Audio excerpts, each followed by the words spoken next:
Hey, welcome to Mando and Friends, presented by Verizon. My name is Mando Fresco, and today I am with a recording artist, a singer-songwriter, an author, TV host, professional surfer instructor. I don't know. I mean, what don't you do? I know how to surf. I went to Hawaii once and I got on there. I was like, all right. You know what?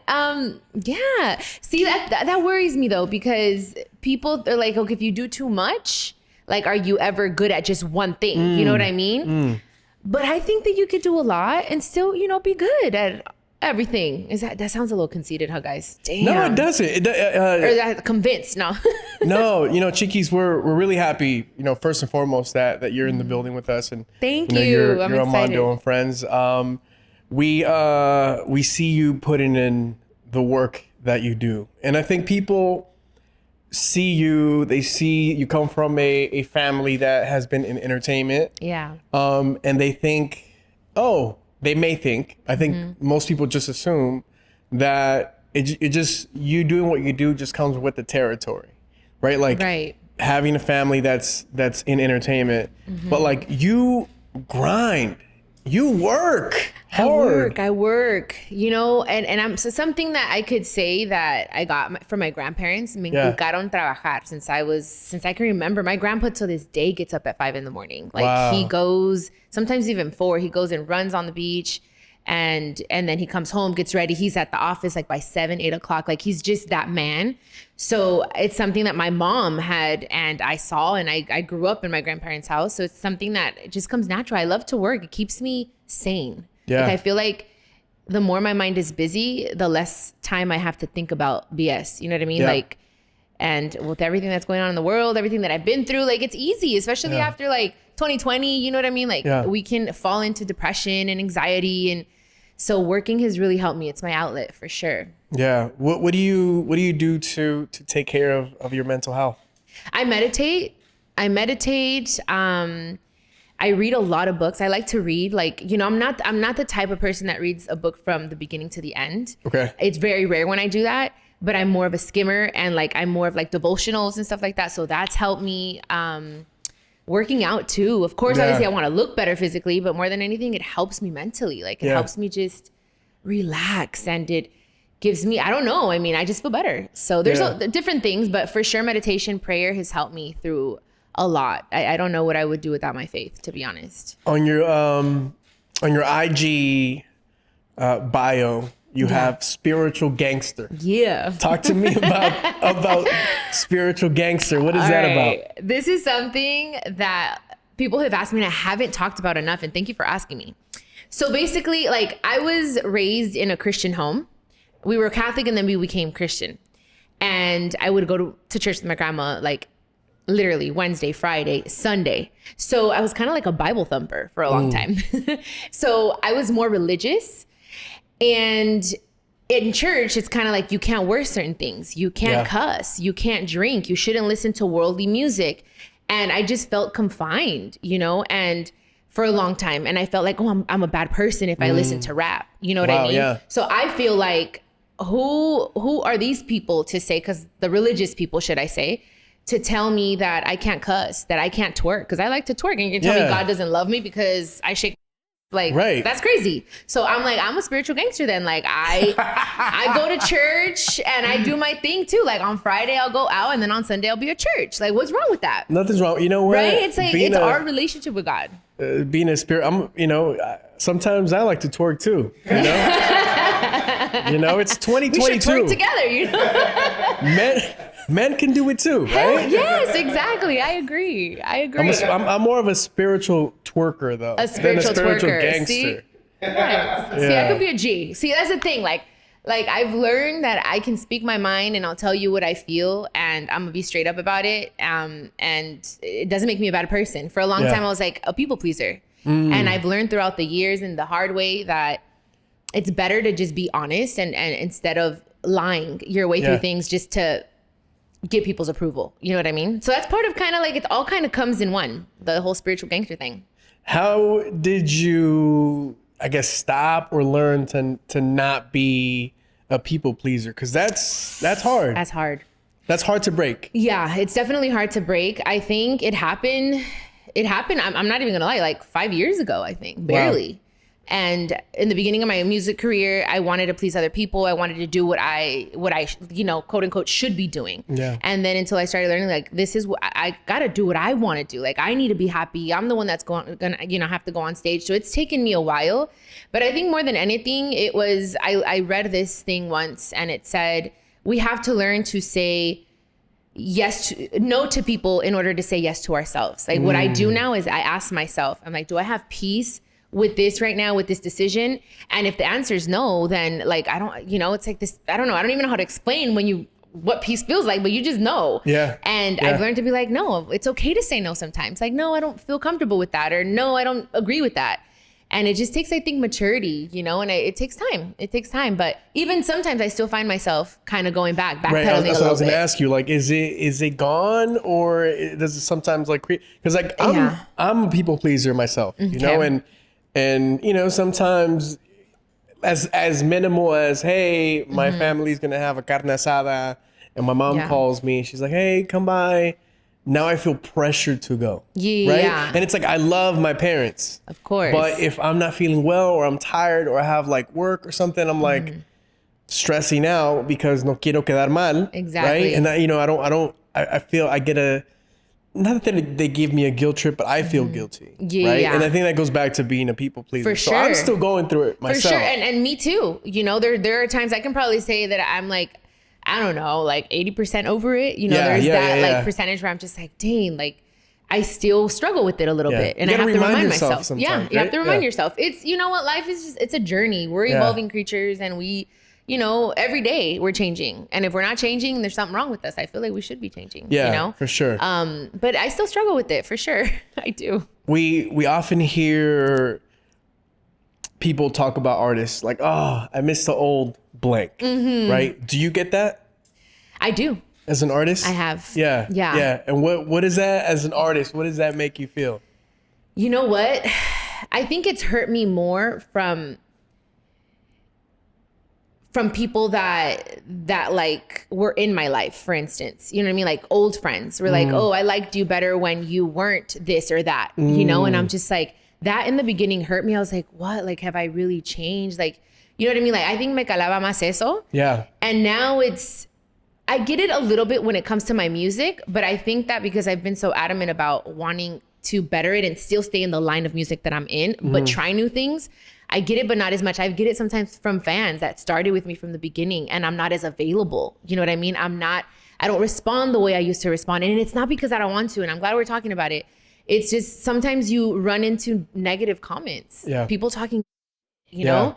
And it's sometimes I'm like, I want to keep myself from getting hurt, you know? So and I got to get better at that, where I used to read my comments a little bit more and respond. Yeah. But since I'm trying to protect my heart, I don't want to run into those negative comments. So I get that kind of stuff, but for me, it's like, you know what? We're supposed to change. Like we're supposed to, like, how do we know our potential? We can reach our full potential if we are just stuck in our comfort zone. Right. In every way. Right. And now I'm okay. I'm like, well, the people that are meant to come with me in the next season of my life are going to come with me. Y los que no, pues ni modo, Yeah. Yeah. I got to tell you that at times I've been guilty of looking at my favorite artists, and saying, man, I miss Kanye. I miss the old Kanye. Right. And I feel like he's an artist that you hear that about a lot. Right. And I don't know if you had a chance to see his documentary, but like his doc, after watching that, I was like, you know what? I felt bad even thinking it. Yeah. Thinking, hey, I miss the old Kanye, because like you said, we're evolving creatures. Like, for sure. Even if someone was like, hey, like I miss the old Mando, I'm like, I never thought about that, because I'm not the same. No one is the same person they were 5 years ago, 10 years ago. And I think we should like stay true to our morals, to our essence, like our core. But there are things that are just, it's inevitable. Like we're gonna change. You know what I mean?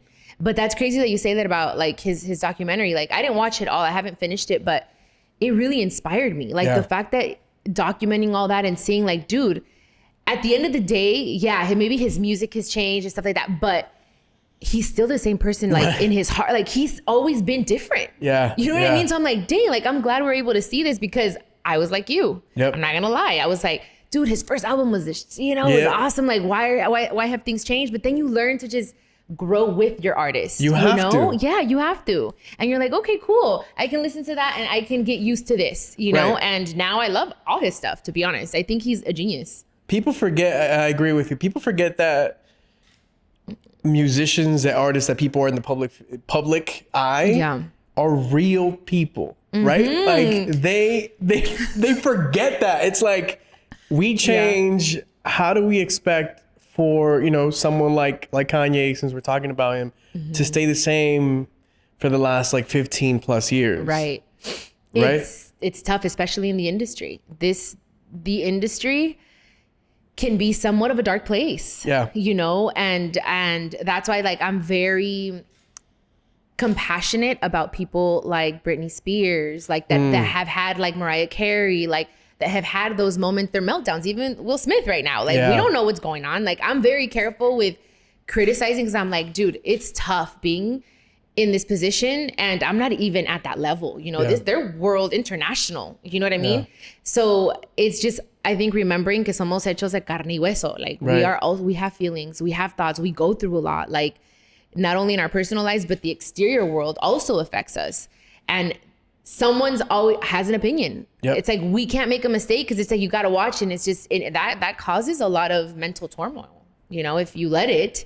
So that's why, I grew up, I think, like watching my mom too. So I saw certain things that she went through. And I think I feel like I'm a little bit more ready and mentally ready. And I started my career a little older. So, but there's times when I'm not even gonna lie. Like I've thought about it. Like I have felt those moments where I'm just gonna shave my head. I feel like I need to go like crazy. Yeah. Not because I need to, but you feel crazy a little bit. Like it's just a lot sometimes. The pressure's a lot. Do you feel like things have changed a lot since the time when your mom was in the limelight and how media is, how it was and how it is? Has that changed? Has it gotten worse? Has it gotten better, you think? Dang, that's hard. I think it's gotten worse because of social media. Yeah. Because not only do you have the paparazzi like after you, it was different. It was just different back then. Like you didn't have, like now you have people, behind a telephone, a computer, just giving their opinion and not even like, I'm okay with constructive criticism, but it's like when they're being mean, I'm just like, dude, that sucks. Like, it's like, I have a heart, you know what I mean? Like it hurts, I think it's gotten because of that a little worse. But even back then it was pretty bad. I saw her suffer a lot.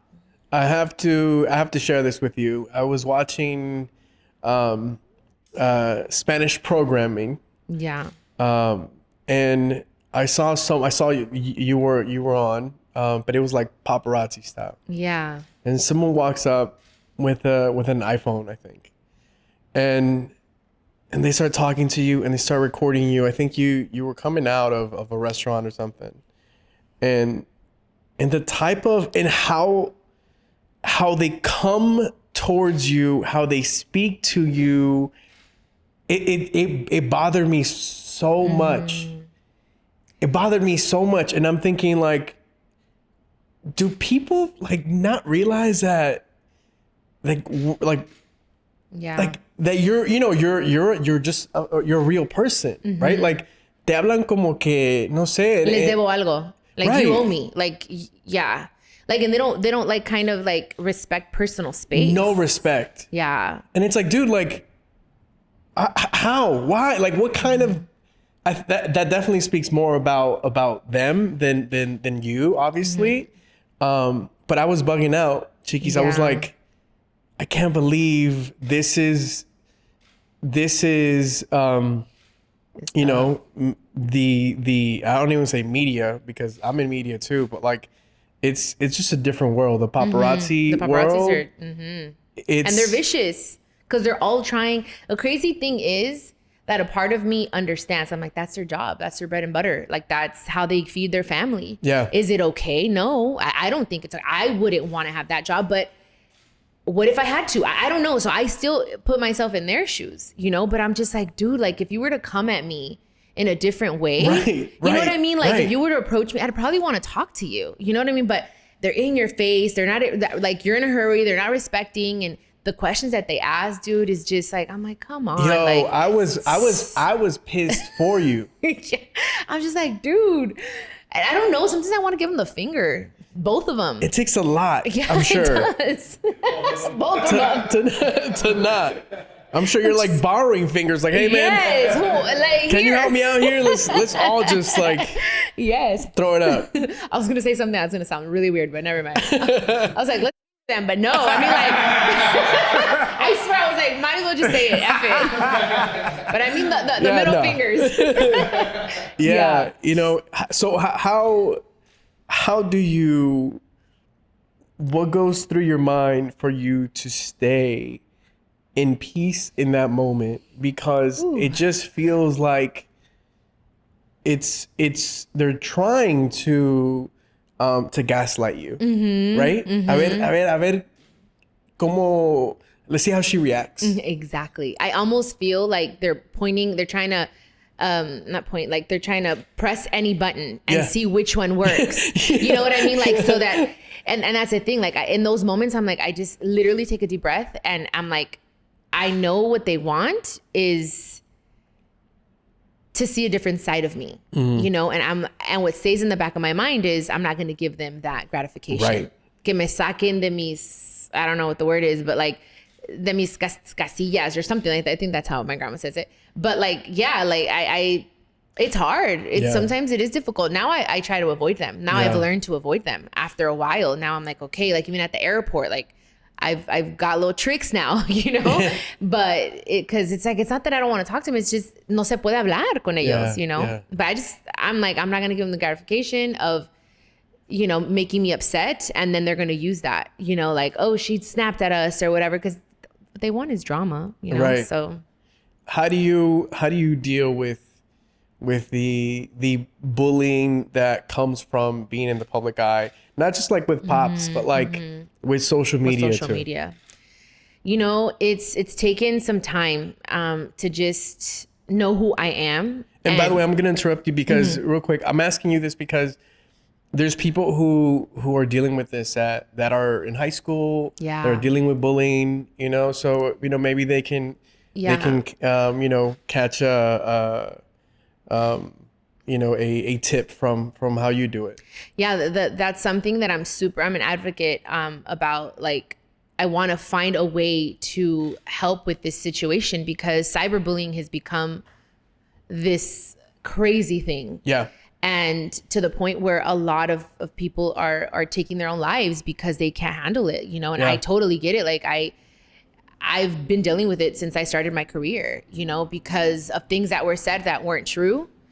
And then things that happened situations I would put myself in, you know, but either way, there were times where it was too much. I was scared to get out of come out of my own home and I thought they're going to hurt me. You know what I mean?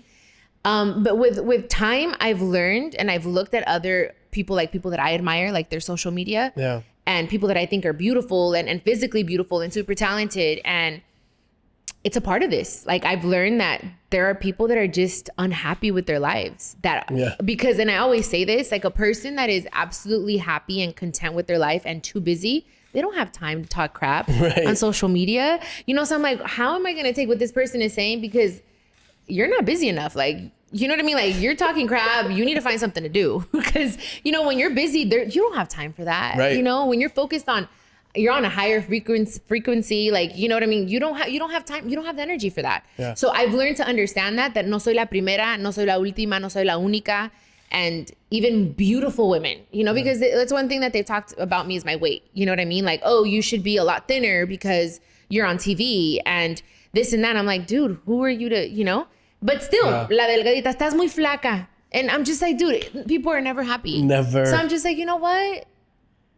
For them too, the finger. Yeah. 2 fingers. I've just had to learn, be like, you know, I know who I am. The people that are around me know who I am. Yeah. And I need to focus on those people. I mean, it's easier said than done for sure. But I think just understanding that those people are not happy and they're trying to make you also unhappy. Yeah. I think that has helped me a lot to say, you know what? It's not my business. You know, that's them. They're trying to project on me. Right. What are the positives to social media for you? For me, and that's the thing, I try to pull the positive out of everything. And for me, social media has been nice because I'm able to have that direct contact with the people that follow me, with my boss bees.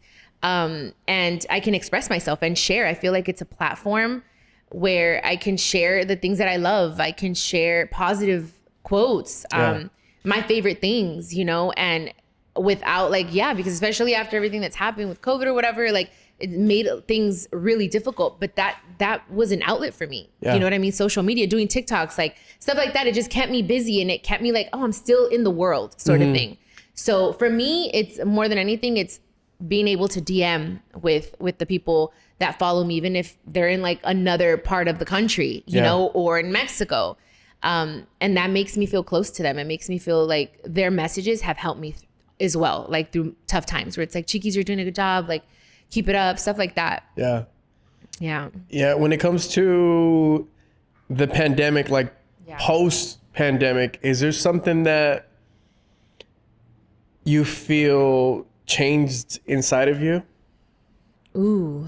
Yes, when we were in it, I felt like it was necessary for us to just reflect within and let the earth, you know, I guess breathe, in other words.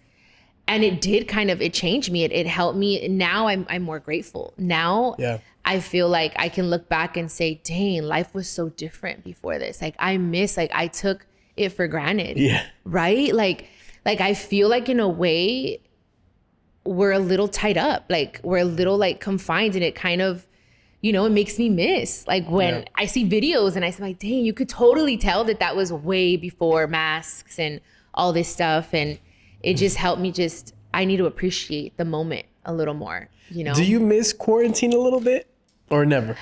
I'm not gonna lie. I was thriving in quarantine. I was thriving.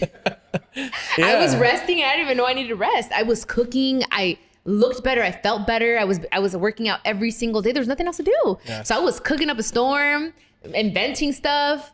So in some ways I do miss it. And I feel like a part of me stayed there. Like this is the first time I think I wear jeans and I don't know how long. Cause I was in tennis shoes and I was awful on God for a long time. And I kind of stayed there. So I'm like, you know, I kind of got to get back to like, I want to like, that's one of the things I was looking at pictures. I was like, dude, this outfit, like I used to dress different before freaking the quarantine. Yeah. So there's things that I miss and there's things like that I'm like, you know, I just had a little bit more time. I had more time to reflect. I had more time to write. I wrote a lot. And, you know, I was doing all right because of my skincare line, you know? Yeah. So there are things that I miss, you know? Yeah. Congrats, by the way, on your skincare. Oh, thank you so much. Thank you. On your book, of course, man. Okay. Thank you. Before we go into that, you said you've been writing a lot. Yes. Talk to me, not about the music that you're making today. Talk to me about like the moment when you knew you wanted to be in entertainment. You wanted to be on stages. Do you remember that? I was 10 years old when I first felt like it was the first time I had gotten on stage. My grandpa had this like singing competition. He was trying to find the next Chalino Sanchez and stuff, you know? So there's this place called El Farallon in Inglewood. Yep. Yeah. I think it was Inglewood or Linwood. I think it was Linwood. Yeah. And he would hold like these contests every Thursday. Yep. And I'd be there helping, you know, sell the tickets and all this stuff. Like they had me working since I was little. So, or selling, not cassettes, CDs at that time. And anyway, so I told him one day, I was like, I want to go up there. Yo quiero cantar la chacalosa. So I loved corridos. I was like into corridos since forever, you know? So I got on there and I won second place. And I just remember people cheering, and I'm pretty sure I didn't do a great job, but I was like 10 years old and I was singing this like corrido, my mom's corrido. So that's the first time I was like, dude, this is kind of cool. Like this is, you know, and I brought it up to my mom a few times, but she was very like hesitant because she knew what it was. So she never really, it's not that she didn't support it 100%. She was just like, I don't want that life for you. You can do so much more. But it was always there in the back of my mind. And then I kind of just let it go, and I brought it up to her. I don't know, like a few years later, and the whole plan was we were gonna do a group of women, like a norteño sort of group, and it was just gonna be a bunch of women, and I was gonna be the singer, and she was gonna manage my career. She's like, as soon as like my career starts calming down, like I wanna manage you. But her career just kept growing and getting better and growing. And she just became this beast, you know? Yeah. So there was really not that time, but I was happy. I was happy being by her side, being behind the cameras, like learning everything. Like I felt like all those years prepared me for what I'm doing now without her even knowing. Like I learned everything about the business. Did you ever have a regular job? Like were you ever like, I did. Like a what is it? Like a sandwich artist at Subway or something like that? I love Subway, by the way. I worked at Kmart. Oh, nice. All right, so let me tell you the story. I worked at Kmart for 4 hours because the girl... I had to leave, dude. She was rude. The girl that was like above me, like she left on like an hour and a half lunch break. And I was hungry and I kept folding the clothes and then people would come. My mom was already Jenny. You know what I mean? So I was like, no, I was like, you know, I want to go work. And she's like, all right. I'm like, she's like, where are you going to work? I'm like, Kmart. She's like, all right. So I went, I'm like, I want to go work Kmart or Starbucks. So I went to Kmart and I quit. Got a $24 check a few weeks later. And then I worked at this place in Corona called Mi Tortilla. And it was a restaurant, and I was there for like 2.5 months. And I had been working with my mom, but her and I would just bump heads. And I said, you know what?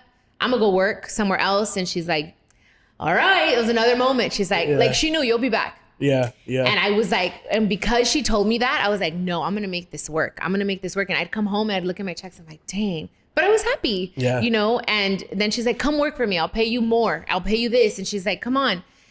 And so I did. And then when I went to go give my 2-week notice, they're like, well, no, Janae, don't leave. We're going to make you, you know, floor manager and this and that. And I was like, well, how much are you going to pay? And then they told me, and it wasn't that much more. But I'm like, you know what? My mom needs me. And I went back with my mom. And those are the only like 2 real jobs that you could say I had. Because other than that, I've always worked for my mom. I worked selling cassettes at the Marisco place. Yeah. CDs and stuff. But yeah, Mi Tortilla and Kmart. Yeah, man. What do you for all the things that you learned, you know, from your mom, what sticks out the most? I learned a lot. You know what? I think more than anything, especially it was the last lesson that she ever taught me, and I don't even think that she knew she taught me, was not to depend on anybody. You know, it was that year that she passed in 2012. We went through a lot. You know, in March, she asked me to move out, and I was like, but why? You know, and I'm like, I'll pay you rent. She's like, no, like, you don't understand. I want to feel like, because I was the one in charge at the house. Like, she was always working, so I was in charge of the kids. The kids listened to me more. The cleaning lady would, like, I was just kind of more of like, this is my house, and mom was just, she would come in and out, you know? So I think she wanted to feel like, this is my home. These are my kids. I didn't understand that, obviously. Now I do. But when she kicked me out and then she took away my job again, I was like, dude, what am I gonna do? Thankfully, I had money that I had saved from like the reality show. I had started doing the reality show Chiquis and Roxy. And I said, shouts to Roxy, by the way. Yeah, Roxy. I haven't talked to her in a hot minute, but like, you know, I learned a lot from that girl. I really did. I'm so grateful. She really helped me come out of my shell. Y pues bueno, so I think that whole year was just like not depending on anybody, like just really like not even on your mother, because I think I had given so much of myself to my siblings, to my mom, that I forgot about myself, about what I wanted to do, you know? And it's just really, I think that more than anything, it's that. And of course, not victimizing myself from everything that I've been through. Yeah. You know, not to victimize myself, and just to know that things happen, and what are we going to learn from them? That's something that I would see her, you know, she'd fall and then she'd get back up. She'd get right back up. Yeah. Mm-hmm. Something that I admire about you is how transparent you are with your fans. Mm-hmm. It's not easy, I'm sure. Yeah. To talk about the things that you do. Like, I know on your podcast, I mean, you've talked about everything from, you know, honoring your mom. You talk about having a miscarriage. You talked about being Latina, freezing your eggs. I mean, you're talking about like some deep stuff. Yeah. And I'm sure you've gone and talked about a whole lot of things. Yeah. That are also taboo in the Latino community. Mm-hmm. Absolutely. And I feel like God has given me this platform and this opportunity to use my voice and to help. And I feel that the only way that you can change lives is if you're completely transparent and honest. And sometimes it isn't easy. Sometimes I mean, I have gotten criticized, especially after this last book, because I shared so much, but I felt it was necessary because of so many things that have been said. And I'm like, wait, I don't want it. I don't want misinformation out there. Like I've worked so hard to get to this point that I have to say it how it is, but it's a good and a bad thing, but I feel like it's more a good thing. For sure. I want people to know me for who I am. This is who I am. Take it or leave it, sort of thing. Yeah. Love me or leave me alone. Exactly. Oh, I like that. Love me or leave me alone. Yeah. Yeah. The great philosopher Jay-Z. ¿A poco sí? Sí. No manches, dude. Yeah. That's what I tell people I love all the Jay-Z. time. Hey, dude, either love me or leave me alone. Yeah, love me or leave me alone. Yes. Shouts to Hove. So you learn from, the family business. Yes. And then there's a moment when you're like, all right, I'm going in. Mm-hmm. When is that? That was 2012. After my mom had asked me to move out in March, I was living on my own. I was living in a garage, like a back house, a garage that they had converted into like a studio. And that's where it was a 1-bedroom. And I made the 1 bedroom into a closet because I was just like, I've always been to clothes and shoes. And then I was sleeping in the living room. Dude, I think about that. I'm like, I'm so crazy. But anyways, so that's when I was dating someone in the industry. And I had spoken to him and I said, he's asked, have you ever wanted to sing? I'm like, yeah, actually I have. So that's when it kind of came out and we talked to my mom about it that June. At my birthday party, which June 2012. So she was already aware that I was gonna kind of do it, Yeah. And then all kinds of things happened. But it was something that I said, I gotta try. I'm the type of person that I want to try something and know that it didn't work out. Yeah. And instead of just not doing it out of fear, So that's one thing that I'm huge on. So I said, I'm gonna try it, and let me tell you, it was hard. Yeah. Especially the first album, first song. It was hard. How so? It was just not ready. It was not ready. I wasn't ready. I still needed to do more vocal classes. You know what I mean? Like I took a big leap of faith, big leap of faith. And the song was not ready for sure. They wanted to surprise me with it and they put it out, but it was just my first time in the studio ever. Yeah. And yes, it was a song that I wrote. It was for my mom. But I was so emotional that my voice wasn't where it should have been. Yeah. And I can admit that now, and I can the criticism that came with it. I can, I get it. I understand. I haven't had the chance to listen to that first song. Don't listen to it. No, you don't I have shouldn't. to. Nah. Don't listen to it, y'all. I'm gonna re-record that song. It deserves it. It deserves it, dude. It deserves it. Can you have my phone? I'm gonna play it on speaker right now. He's gonna listen to it as soon as I leave. I know it. Can we just let's play it real quick. Dude. And we'll listen back. Dude, every time I listen to it, I cringe. But I'm just like, ooh. I'm like, dude. I'm like, it's okay though. But that's how you learn though. Like for sure. You learn. Like that's for sure. That's where I'm like, I get it. Like I learned from that, and it helped me. Like it motivated me to say, I'm gonna get better. Yeah. I'm gonna get better at writing. I'm gonna get better at singing. I'm gonna get better on stage. And I'm my own competition, and that's how I see it, you know? The song is beautiful. I love the song. It's just the way I sing it. How old were you at this point? I was 26. 26. Mm-hmm. I started doing radio when I was 18. And that was my first time ever being in front of a microphone, in front of anything. Mm-hmm. And it was horrible. I sucked. Like, I have a CD with like my first, it was college radio. I did my first commercials, my first radio shows, and I listened back and I cringed too. It's like I didn't enunciate for some reason. Like I'm like, what the hell is this kid saying? Like And the tone of voice, projecting. I mean, there's a lot. So I mean, you know, I mean, granted, you were in the public eye, and that's why maybe I don't know if for sure. you know, you were criticized for or critiqued. I was critiqued for sure. But like, you know, man, heck, if people were critiquing me since day one, it would have been all bad. So I mean, that's just how, like you said, like that's how we got to start somewhere. Exactly. And that's what I say. I think, you know what it was? Also, they were comparing me with my mom, not taking into consideration that my mom had 20 plus years under her belt. Yeah. You know what I mean? If you listen to her first albums, like it's night and day. Yep. You know what I mean? And it was just like, they were thought that I'm just going to start singing like my mom or better. And that's just not the case. I was like barely getting my feet wet, and that's it. I feel like I started kind of like ass backwards, you know what I mean? Like, but it helped me. It really has molded me. And the good thing is that I had all those years with my mom as backup with like the industry. And I went in there like having my own record label, having my publisher, and knowing the business aspect of it. So I kind of protected myself with that, and then just bettered my art, you know? And I think we're doing all right. I just finished my 4th album, so I'm super excited about that. That's amazing. Yeah. That's amazing. What I saw you were practicing. Yeah. You were going over with your manda. Yes. What's that feeling like for you? You know, it was crazy because I've been kind of dealing with some stuff for the past few weeks, and I was kind of just sad, you know, and I was telling Emilio, my boyfriend, I was like, you know what? I think I want to cancel the whole damn tour. Like, I'm tired. I'm mentally exhausted.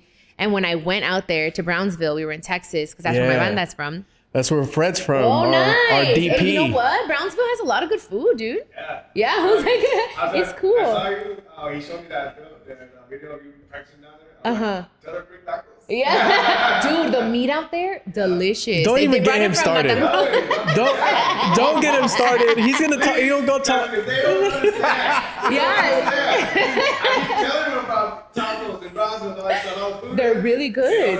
Honestly, the meat was bomb. Yeah. And I like a carniceria out here, but I was like, ooh, they have a competition. Fred's a very proud Texan, very proud Brownsvillian, and he always talks about how the tacos are fire and how the food's fire. So yeah, I mean, you can do a whole different podcast after this one with Fred just talking about Texas. Yeah, you know what? That's the thing. People from Texas are super proud to be from Texas. Like, it's like a thing, you know?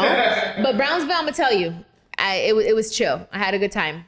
Brownsville was a great time. Yeah. Yeah, I'm actually gonna be out there in Brownsville at Arre, that place where I was practicing, rehearsing. Yeah, so after I was rehearsing, I felt better.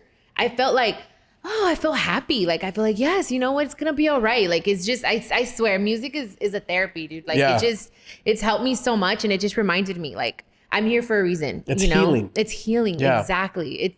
And that's how I felt. I felt like it healed my heart. Even yesterday what was it? What's today? Monday? Yesterday, I was feeling sad, and I went to the studio and I felt better. Nice. So it is healing. Therapy. Sure. Yeah. Shouts to Emilio for convincing you to go through with your tour. Oh yes. Yeah. He told me, you know what? He was like, are you sure? Like, maybe it's just, he's really good at listening and just allowing me to express myself. And sometimes I'm a little lunatica. So yeah, shout out to him. Yeah. Emilio! I always wanted to say that. Emilio! With him in the room. And I'm far enough to where he's not going to slap me, Yeah, not at the Roxbury's, epic scene. I want to talk about like the music that you're making, and I know that you said you're sticking with the essence of la música de banda, and do you see yourself making the transition into other genres? Would you like to? Or for sure, yeah, most definitely. When I hear La Banda y que retumba, like, it gets me excited. It's something that it's just, since I was young, it's something that I can't deny. When I'm on stage, it's what excites me the most. But there is like, I love reggaeton. I love rap. I have a few things that I've done that I haven't talked about yet. That soon enough, hopefully you guys will be able to hear. But I am definitely going to tap into that. I want to try it. I'm telling you, I'm going to try it. I don't want to live with the should've, could've, would've, you know? So I don't, and that's one thing in my career. I don't like to be put in a box. All my music has always been different, you know? And this album that's coming, yes, it has banda, but it also has cumbia because I love to dance, you know, and it's fun. And it plays really well in Mexico. And because I love it, you know? And some people criticize that, like, oh, ¿por qué no es todo un disco de banda? I'm like, well, why? It's my album. I can do whatever I want. Right. You know, it's my art, you know? So I've learned too to just own that. But for sure, I want to do a little, you know, a little something. A little something. You know, I just think we live in a time when you can, you know, maybe I feel like years back, you know, generations back, you did have to stick to one thing. Also, music wasn't as versatile. Right. As, I mean, if you go like I think the iPod like changed everything, you know, in the early, like 2000s? And after that, it's like you can have all this music in one device. Obviously now with streaming and everything. So you have artists doing, you know, Bad Bunny's doing a rock en español type song, right? You have Karol G doing like a corrido tumbado type song. I loved it. And then Maluma with Grupo Firme that they did that song. I was like, you know what? I'm all about it. I'm just like, dude, express yourself. That's what music is about, is expressing yourself. It's a universal language. And you know what I mean? You don't have to even know Spanish to love it. You know what I mean? To love the music. So that's and you're right. Before it was stay in your lane. Stay in your lane. Don't you dare step out of it. And that's one thing. When I came in, it was still like that when I started my career. And I'm like, well, my first album, you hear it, it's all over the place. Honestly, I did all kinds of things. I was still trying to find my sound, you know? And even in this album, it's a little like that. But now I feel like this is what I'm good at. This is what I'm going to stick to. But I still want to try this and that, you know? I want to do a little bit of rap. I come from Long Beach, you know what I mean? Like, I'm like, I want to do a little bit of rap. I love that. Like, so, okay, talk to me about like wanting to do a little bit of rap. Like, would it be on a hip hop type beat, or would it be, because like now with the corridos tumbados, right? Like they're technically sort of rapping too. Sort of rapping, exactly. Like, do you see yourself or both? I think both, because there are a few people that I'd like to like, you know, experiment that in that space, in like the corrido tumbado. Yep. But there's also like, kind of like a hip hop sort of thing, like a, you know, like a maybe like a Cardi, like a, you know, like very out there. Talk about just stuff, you know. I don't want to get too raunchy, but kind of raunchy. So have you recorded something like that? I have. You have? Yes. And actually Emilio, my you know, he's here. Emilio, no. Emilio. He's over there. We did something. We did a little something. We wrote with OT Genesis. Oh, nice. That was kind of cool. And we have something there. We have something. It's there. It's waiting. It's still in the works, but exclusive for you. I haven't told anyone that. I love that. I love that. Yeah. No, that's, do you have a list of rappers, of hip hop artists you love to collaborate aside from OT? Dane, there are, I mean. So what's the top 3 you think? Like if I'm dreaming big, right? We gotta dream big. Okay, gonna dream big. See, I would love to do something with Nicki, you know, even with Lil Kim. Nice. With Cardi, with Kanye. Kanye to me is a musical genius, and there's a lot of stuff. Like I got a lot of inspiration from some of his stuff with this album that I did. Yeah. Of course, Hove. Like I love, you know, I'm dreaming big, but why not? You feel me? Not? Like some of my Eminem. Oh my God. Man. 50. You're talking about all the goats. Yeah. Even Snoop. You know, I feel like I've talked to the team, and that's a little like something that we're kind of working on because we're both from Long Beach. You know what I mean? But I mean, those are the people that I listen to. That's my stuff. You know, I know Snoop has done some crossover. Yeah. Mandame, like that's, so he's really he loves Mexicans. YG too, so I don't know. I mean, YG's our neighbor, so I don't know. And he loves Mexicans too, so I don't know. I want to try it. If they give me the opportunity, I would love it. That's amazing. Yeah. That's amazing. I'm looking forward to that. Hey. Se va a salir lo chola. Yeah. I love that. What would you say is the easiest part of your career? The easiest part of my career. Ooh, that's a good question. Damn.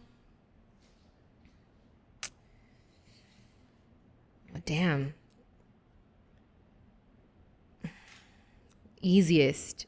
Dang, you got me there. You got me there because I could think of like the funnest things, you know what I mean? But like, I think the easiest part is maybe getting on stage. It's nerve-wracking, but for me, it's even more so than getting in the studio. It's really getting on stage because it's my stage to do as I please and to express myself in any way that I can. And even if I mess up, you know, like it's okay because it's my stage. You know what I mean? And getting ese calor del público, that's one thing that when we were in quarantine and everything, like I missed so much having like, I'm a hugger. When I see my people, my followers, like I'm the type that'll hug you and I don't, it was really hard, you know, because people were scared and everything and we weren't allowed to do concerts. But I think that's probably the easiest part. You know, if I really think about it, it's like I get on there, I'm like, okay, like you think I'm going to forget the songs. Oh my God, like what's going to happen? But then when you get there and you hear like the music and you're just like, oh shoot, like it just kind of happens for you. Yeah. Yeah. What would you say is the hardest part of your career? The hardest part of my career. Let's not talk about that, Mando.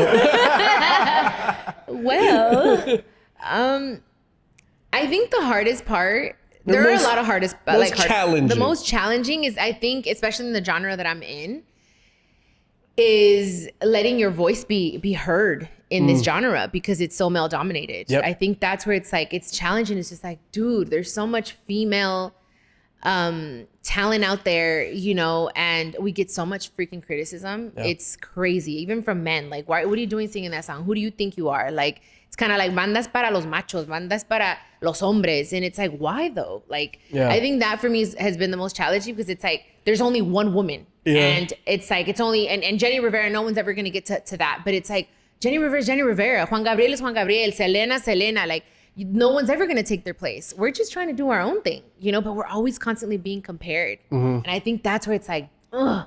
Sometimes it gets like, dang, you want to give up. And you're just like, it's never going to be enough, you know? But no, I'm not a giver-upper. I'm not a giver-upper. I need a mug with that. That's my next mug. I'm not a giver-upper. I'm not a giver-upper. That's the next mug we're doing. Can we do that? Can we make that happen? Please, okay? All right, perfect. No, I think that's a beautiful thing that you are following all of your passions because, you know, like we started earlier, me mentioning all the things that you do with music in that genre. You know, we talk about here on the show, we talk about toxic masculinity. We talk about, you know, my father is macho, right? Yeah. And we talk about that with a lot of our guests. You know, it's something that we need to, you know, break that mentality. And man, I've even been criticized on YouTube for talking about like someone is defending toxic masculinity. No, shut up. You know, I was like, bro, what? It's because it's true. It's something that's in our culture. Yeah, you know what I mean? And it's kind of like para las mujeres, you know, be quiet. You know, calladita te mira más bonita sort of thing. But yeah, I mean, that's good that you talk about that stuff. I think that's awesome. And there's always going to be that person that's going to say and have an opinion and say something. But, you know, it's a part of this. If they're talking, it's a good thing. It is. It's a good thing. Talk to me about your podcast. Yes. I know you recently launched that. I know you're very proud of it. Chiquis and Chill. So Chiquis and Chill, that I think is one of the funnest things I've done. I feel like I don't have to obviously worry about what I'm wearing. I go on there because it's just mine. It's just audio, you know. I want to work to do something like this. It's really inspired me. I love it. To have something visual, but it's a space for me to just express myself, to just talk about anything and everything that I want. And I feel like I'm doing, in a way, God's work, where I'm like bringing awareness to people and talking about things that most people wouldn't want to talk about, that are afraid to talk about because they're afraid of being canceled or they're afraid of being silenced, you know? And there are still things that I haven't even talked about on my podcast that I want to talk about. Amazing. That I feel like poco a poco, we're building up to that. But it's done very well. And I think it's just, I don't know, it's a space where I could just be me, you know? And a lot of people are criticizing me because it's not in Spanish. They're like, they want it in Spanish, but I express myself better in English. So I'm going to do what I want. So, I mean, but it's doing well. I'm really happy about it. Yeah, What's your favorite thing about recording?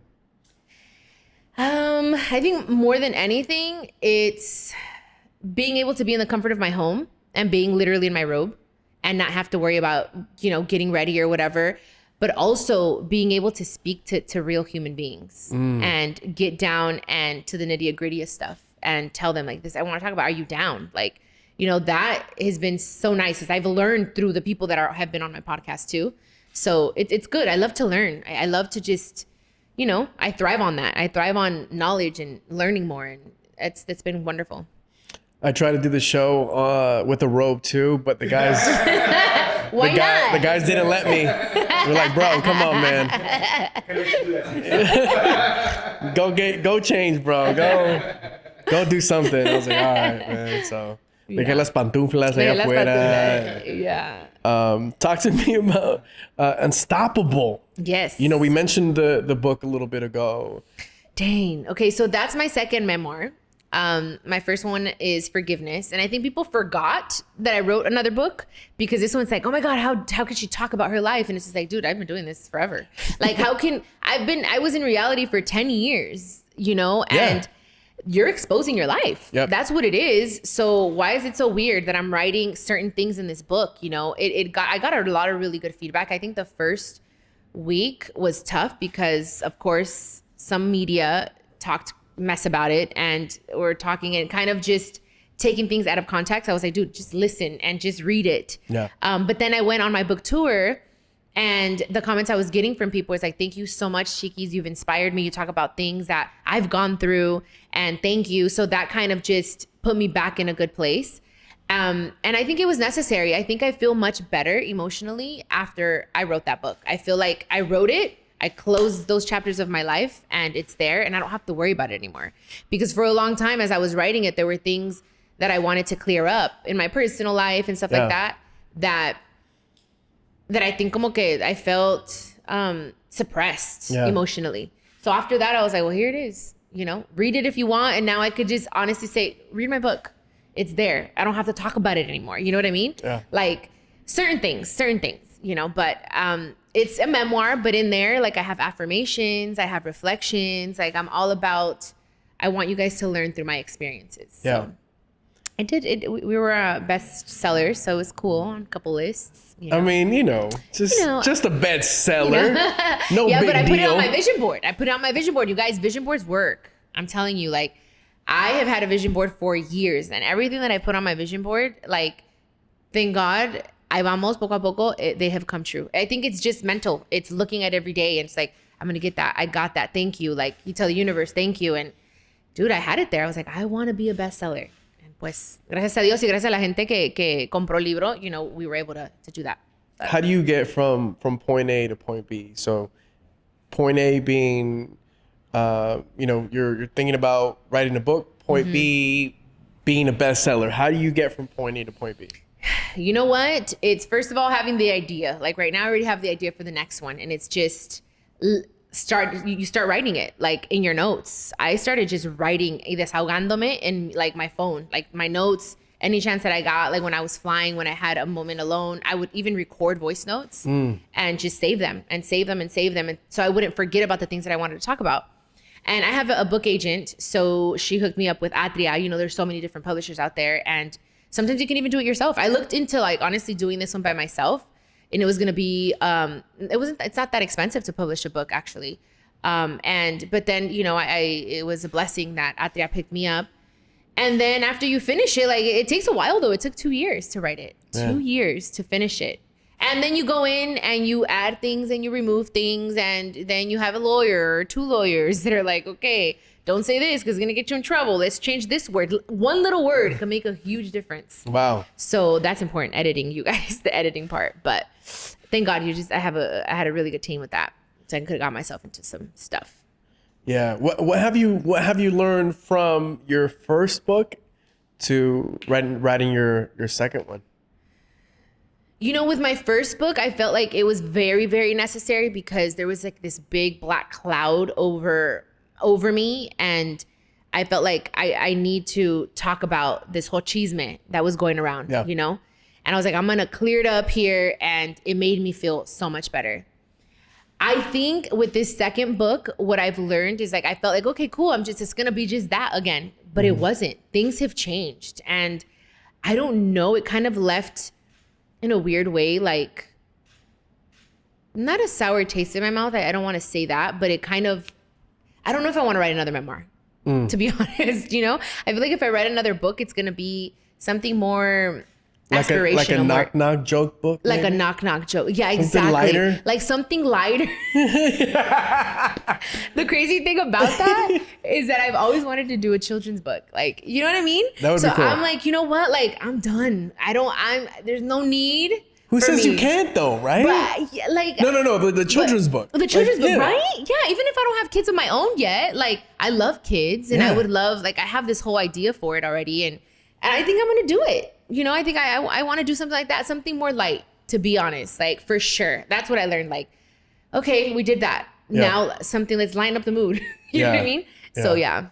Talking about, not having kids of your own yet. If the time comes when, your kids are like, hey, or kid, however, how many you decide, however many you decide to have. Probably kid. Says, hey, I want to do what you do. What do you say to them? I'm going to do what my mom did. She was very honest about it. She's like, I'm going to support you, but it's long hours, a lot of criticism.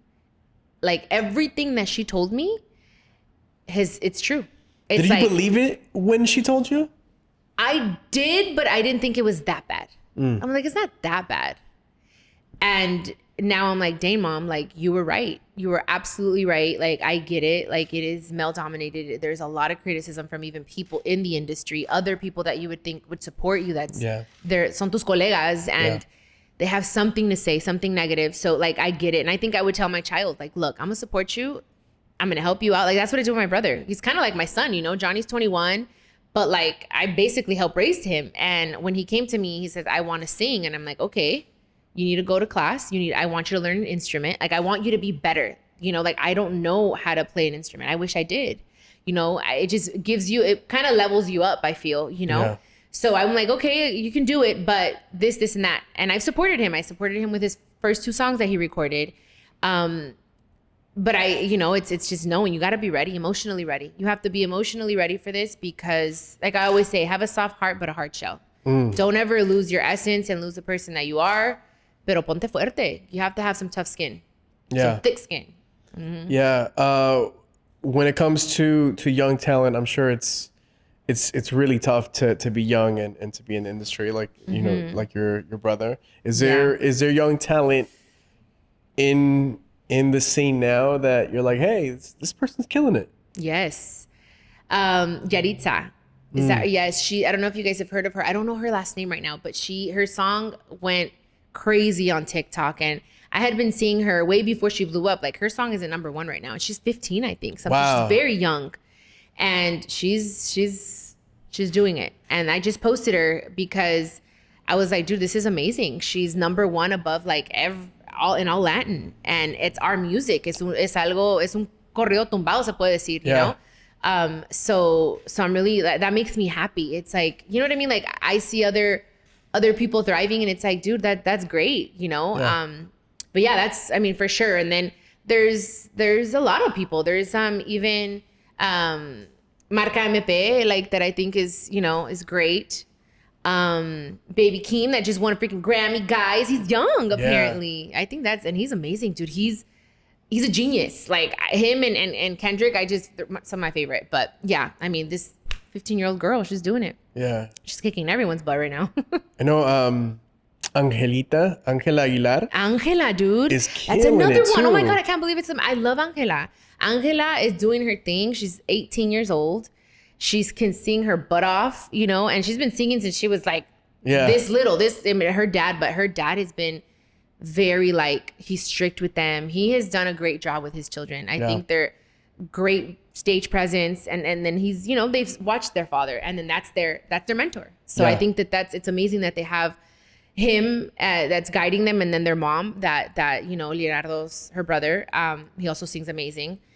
She's basically their manager. I think that makes a huge difference. That's why I feel like with your kids, like, you should support them on what they want to do and be there with them. You know, don't ever, you know, like, no les quites esa ilusión, that illusion of wanting to do something, I feel. Yeah. So I would support my baby, but be like, just be careful, be ready. Yeah. No, that, you know, I think that's spot on. I agree with you too. If I don't have kids yet either. Oh, you don't? Not yet. Okay. But if the time comes and I was to hear the same thing, like, hey, I want to do what you do. I would definitely be honest, and I'd definitely be supportive. You know, like my father, my parents are very traditional from Mexico. Okay. And when I wanted to be in entertainment, they were like, ¿Qué es eso? Like, no, go get a real job, right? And it's a little different because, you know, your family is in the industry. My family was the opposite, and there's a lot of pushback, right? Yeah. Especially when it comes to entertainment, because it's not safe, it's not stable. You know what I mean? So yeah, that's one thing that I would want to say, like, to my child, now that we're talking about it, and just to anyone that wants to come and step into the entertainment world. I feel like, I mean, it goes both ways. Some people are like, focus on your dream 100%, don't think about anything else. But I saw in my family certain people that were like on top, and they didn't have anything else to fall back on. It's always good to have like a plan B and just in the back of your mind, I feel, because you just never know what can happen, especially now with how things are in the entertainment space. Like, people, their attention span is like so much shorter and shorter. Like our music, I see it in music, like songs don't last as long as they used to. You know what I mean? Like, the longevity has gotten, it's just, I don't know, it's different. So it's always good to just, you know, have a little something on the side. Yeah. You know? Yeah, that's why. Have you thought about your something on the side? Yeah, that's why I've done, like, dude, I always say this. I'm like, okay, if the music thing doesn't work out for me or whatever happens, you know, I have my cosmetic line, I have my skincare, I have the other things. Like, I have, like, that's why I tap into the podcasting. That's why I do like certain things, because I'm like, I want to try it and just know, like, you know, I don't want to like not do it. Yeah. But if I had to go, I'm not even saying this to be funny, but it's the truth. Like, if you'd go back to Kmart, I would. Yeah, I'm not even lying to you. Like, I'd go back to Kmart. There's one Kmart. I think, where did I see it? Dude, it was a big Kmart. What are those super Kmarts? I think it was. Dude, I'd go back to super Kmart. You better believe I'm going to become the manager, the supervisor. Yeah. Like, that's how I feel. I'm like, I'm not saying, like, I feel like no matter what, no le tengo miedo al trabajo. Like, I'm not scared to work. If I have to go out and, like, I put this in my book. I was like, I'll go sell freaking oranges, like, with my homie right there by the free, you know, the end of the freeway. And I had to make sure that they're pretty, and I'll sell the heck out of those. And you'd be the best orange seller in the game. I'd sell freaking orange juice and everything. Like, I'd figure it out, you know? Yeah. I mean, raspados and naranja, todo. De todo. You know, that's something, again, like, that I look at you and what you're doing with your entrepreneurial side. Yeah. No paras, and I mean that in a very complimentary way. Thank you. It's like you're a hustler, and it's beautiful to see that. It's very inspiring to see that, motivating to see that. Thank you so much. Because, you know, again, people see a TikTok.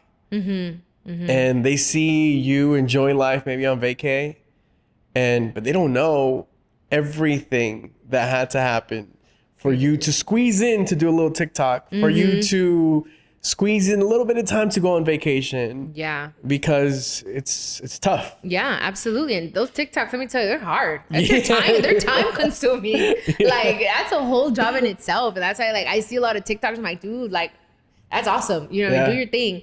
But, like, you know, I'm always constantly thinking of, sometimes I feel like my mind doesn't rest enough. And I'm trying to slow that down and find the balance in that, because it can cause me a lot of anxiety. Yeah. That's kind of what I've been experiencing, where I'm a little stressed out about certain things. And I'm like, no, but I know everything's going to be fine. Like, it's like giving myself therapy and affirmations every day. But it's because I'm always thinking about what can I do? Like, you know, like, I'm not scared. Like, I'm like, you know, like, casi no le tengo miedo a nada, la verdad. I'm just like, I'll try it. Shoot. I mean, I got caught. Like, this is how much I work, guys. I got caught once because I was crossing people across the border. Because I swear I did it 36 times because I was like, I gotta hustle. I gotta find something. I'm gonna figure this out. And so this guy's like, ¿Quieres cruzar a gente? And I said, all right, me aventé. And I think about it. And then I got caught on the 16th time. And then I was like, whatever. I was like, all right, cool, whatever. And this and that. My mom was already Chiquis Rivera. Like, she was like, and mom did not know I was doing this, but I was getting paid bank, dude. And then I got caught. They handcuffed me there in La Línea. And freaking, I was like, I stayed there. They kept me, I think, for like 16 hours. And I became friends with the officers. And I was like passing out the papers to the other people that got caught. Like, it was whatever. The 36th, I got scared. I was at 36th and the final time. And I still was like, sister, I called my sister Jackie. I said, I can't do it anymore, but do you want to do it? And so I was getting a cut from her. And she did it 4 times. She's like, this isn't for me. I can't do it. But it's just like, dude, I'm always thinking, I'm like, okay, I'm not recommending to go do that. Let me clear that up. No estoy recomendando. But I'm telling you, like, I've always been the type to be like, ¿qué voy a hacer? I mean, let's figure it out, you know? You think about like things that you have done in your past. Like I think about the jobs. I used to be a busboy, and one of my early jobs, and I did a bunch of like jobs that were very not glamorous. Okay. Right. Mm-hmm. And so now, whenever I have to do like whatever it is, it's easy. Yeah. Because like it's like, yo, like I've done some tough work. Right. And I've seen my family do some tough work and get their hands dirty. My dad has been breaking his back for like 30 plus years, maybe 40 plus years now. So, you think about all that and you put things into perspective as to what we're doing. So like, yes, we work hard, but it's like, I think that's why we work hard. Es porque no le tenemos miedo. Like we've that's one thing that is super important for me to remember where we came from. Like it wasn't just, bubble baths, glitz and glam our whole life. Like I saw how much my mom suffered and how we lived in a garage and how sometimes we didn't have money to eat. And some of my family members didn't even know that. My mom was always like, and she was hustling and my grandpa, like it just all like trickles down. Like, and it's like, that's why it's so important. Like, to show your children like the value of work and the value of money. That's one thing that as I got a little older, I kind of feel like we were doing good and then you get so much money so fast and then you start spending it on dumb things. And then again, it's taken away from you. And so those are lessons that I had to learn. Pero sí, es no tenerle miedo al trabajo, not forget where you came from, and appreciate that. And, and not like, ¿cómo se dice? Tener los pies en la tierra. It's important. Yeah. Doing the reality shows that you were doing, from when you first started with your family and then doing it on your own. Yeah. I think it was very, I think people were looking at your family like the Kardashians. Yes. Right. In the Mexican, the Latino world. How do you relate to that family sometimes? You know what? I think I relate to them in the sense of they're a very close-knit family. Like they have each other's back. And that's something that my mom was very adamant about is like, you need to be close to your siblings. You need to keep them, all of you, united.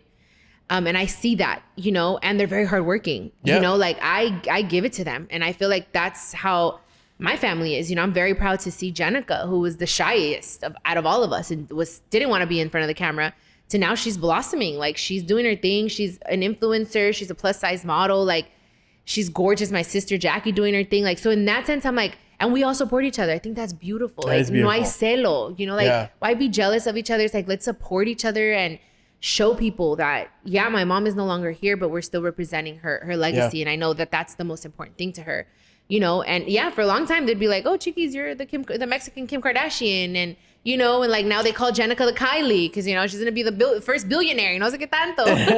So it's like, it's cool, and I've never gotten offended. Like, I'm just like, no matter what, like people have their opinion about how Kim started her career. Yeah. It's like, dude, okay, like no soy de criticar. I'm like, dude, whatever. But look at her now. Yep. Look at her. And she has a whole empire. They all do. And I think that's beautiful. Yeah. Yeah. Let's not hate, guys. Let's congratulate. Yep. Stop drinking that haterade. Yeah, haterade. I want to talk about the relationship that you have with Becky. Yes, she was here. I saw a picture. She was, yeah. We have her La out Becky. there. I know you're tight with Becky G. Yes, we're cool. Have you guys talked about music, like doing more music together? We have, and right now she's doing her thing, and I think I've always kind of wanted to step into her world, you know, because we did Jolene together, and then we did Baila Así, and it was a little bit more like cumbia and stuff. So we've talked about doing something more in her world, urbano, you know, reggaeton. But we just haven't found the song. So I mean, I think it's something that we're for sure gonna do. I mean, we like working together, you know, and I think she's a baddie, you know, she's a smart girl. She's been in this for a long time. Yeah. And we have a lot of similarities, like with our families as well and stuff. So yeah, she's cool. That's how I met Emilio, actually, through Becky. Oh, yeah. Because of Becky, yeah. Mm-hmm. Yeah, es por culpa de ella. Es por culpa de la Becky. De la Becky. Oh, man. No, well, you know, I want to thank you, you know, for coming to Mando and Friends. Of course. I think you're awesome. And like I said, you know, you have been grinding for years and it's very evident that you have, and that's why I have such a respect. And I had to bring you in here because thank you. You know, you're awesome. That, and you know, Fred was like, "Oh, she was in Brownsville, bring her in." And I was like, "All right, bro. Thank you, man. We'll bring her in, man." No, thank you so much. It's a pleasure, and you know what? Like, I've been wanting to come on, like, and thank God it happened. It happened. Todo pasa cuando tiene que pasar. So this is perfect. Thank you so much. Yeah. So before I let you go, yeah, there are a lot of, you know, the youth is looking at you, with big open eyes, admiring what you do, and in the world that we live in today with social media and being, a little more open to having a creative career, because I think when we were growing up, again, it was the traditional careers that were a little more prominent in our culture. You know, it's like be a doctor, be an architect, be a teacher, you know, and those are all admirable jobs. I think now there's a bigger window for the youth to get into different type of careers. And with again, like YouTube and like everything, it gives you more exposure, no? Yeah. So again, you were talking about going from point A to point B. What would be the best advice that you can give someone that is interested in going the non-traditional way? First and foremost, I think it's important to just do it. To do it, even if you're scared. And one thing I always tell people, like, don't be afraid of failure. I know that sounds weird, but like, failure is what helps you really enjoy and appreciate success. And it's like, that's why I'm like, go for it, do it, and don't compare yourself to anyone. Don't let anybody compare you to anyone.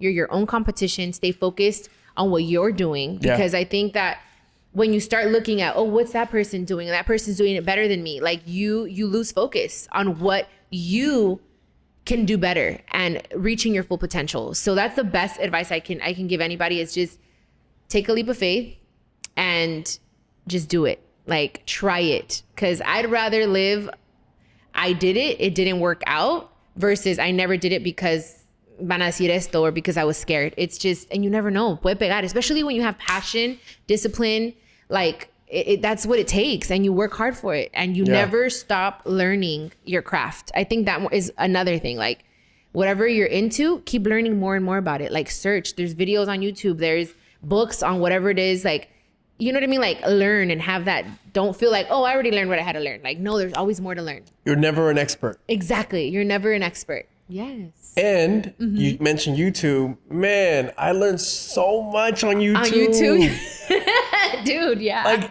so much on YouTube. When people are like, well, I don't know how to do that. I don't know how to do this.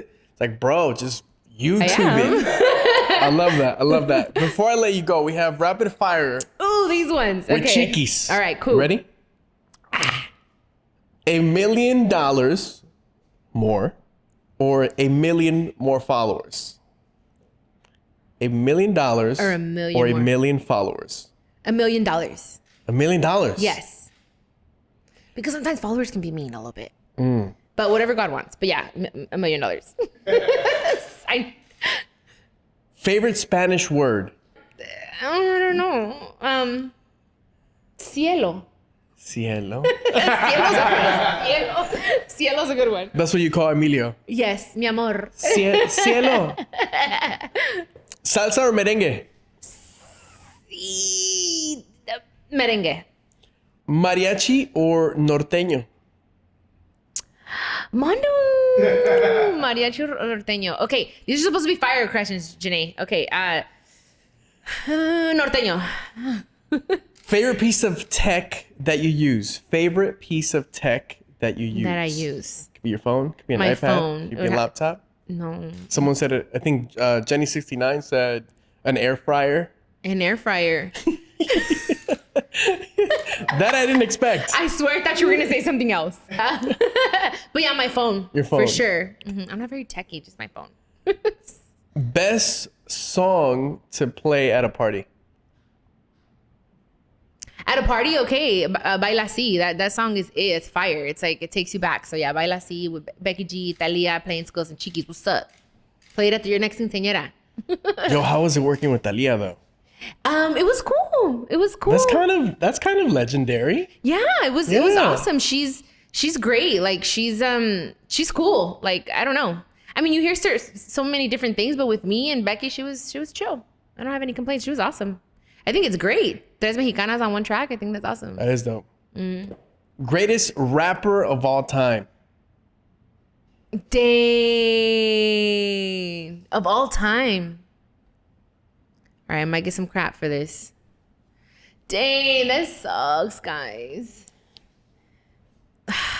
Because I have two in my mind. Which two? Jay-Z and Tupac. And I know people are, but you know what? It's because Tupac was like poetic and just very like super intelligent dude. But so is Jay-Z. So I have a lot of favorite rappers, you guys. And then there's Eminem too. You choose. You're from Brownsville. What? You should know. All of it. Yeah. You're from Brownsville, bro. You know what? I'm from the West Coast. I'm gonna go with Tupac. I'm going with Tupac. By the way, that's the most popular answer. Really? It's Tupac. No way. In the two seasons that we've done this, It's it's Tupac. Yeah, it's because for me, I mean, some people may, and then there's Biggie. So I don't know, Tupac. I'm just gonna leave it at that. Yeah. Drink some water. Let me make it a little easier for you. Okay. Best singer of all time. She's such a Best singer of all time. of all time. Whitney Houston. Whitney Houston. Whitney Houston is, and mind you, there are a lot of living and of course my mother, you know what I mean? But like Whitney Houston, Una Voz Así, Yeah. I don't think it's come around. And I think it's like once in a freaking, I don't know how long. But yeah, Whitney for me is. Also the most popular answer. Oh, really? Yeah. Okay, all righty. Yeah. Yeah. I feel like Steve Harvey sometimes. Number one answer on the board. The family Whitney feud. Houston. Bing, Tupac. You would have won a lot of money right now. Dang, I know. I was in it. But instead you take hey, I'm Mando's friend mug. I get to take it? You get to take Oh it. my God, thank you. I love mugs. And it's really nice. Say Lou. Que el Salud. agua se haga tequila. Who poured tequila in mine? You don't like tequila, Mando? I do. I'm not a okay. big drinker though. Oh, okay, that's good. Whenever I do drink, the guys get really excited. Like, oh man, drinking. Mando's on a good one. Also, you're not like, okay, it's not like your thing. It's not my thing. Okay. It's like a special occasion thing. Nice. Sprite is my go-to. Oh, really? I love Sprite. Okay. Love Sprite. Sprite's good. Shout out to Sprite. Let's get that. Tati, can we reach out to Sprite today and get that endorsement? Yeah. She got it. Tati makes the business moves back there. Hey. Lastly, what's a nickname of yours that no one really knows about? A nickname?